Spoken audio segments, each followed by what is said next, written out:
तीन फितरी कवानीन जो कड़वे लेकिन सच्चे हैं। पहला कानून है फितरत। अगर खेत में दाना न डाला जाए तो कुदरत उसे घास फूस से भर देती है। इसी तरह अगर दिमाग को अच्छी फिक्रों से न भरा जाए तो बदफिक्री उसे अपना मस्किन बना लेती है, यानी इसमें सिर्फ उल्टे सीधे ख्यालात आते हैं और वो शैतान का घर बन जाता है। दूसरा कानून है फितरत। जिसके पास जो कुछ होता है वो वही कुछ बांटता है। खुश मिजाज इंसान खुशियां बांटता है, गमज़दा इंसान गम बांटता है। आलिम इल्म बांटता है, पुरअमन इंसान अमन सुकून बांटता है। दीनदार इंसान दीन बांटता है, खौफज़दा इंसान खौफ बांटता है। मस्बत और तामीरी इंसान मोटिवेशन देता है। इसी तरह स्याह दिल मुतासिब इंसान तासुब व नफरत बांटता है। तीसरा कानून है फितरत। आपको जिंदगी में जो कुछ भी हासिल हो उसे हजम करना सीखें, इसलिए कि खाना हजम न होने पर बीमारियां पैदा होती हैं।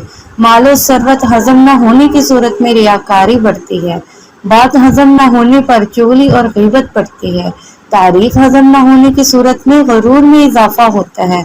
मजम्मत किसके हजम न होने की वजह से दुश्मनी बढ़ती है। गम हजम न होने की सूरत में मायूसी बढ़ती है। इक़्तिदार और ताकत खत्म न होने की सूरत में मुआशरे में जुल्म बेरारवी में इजाफा होता है।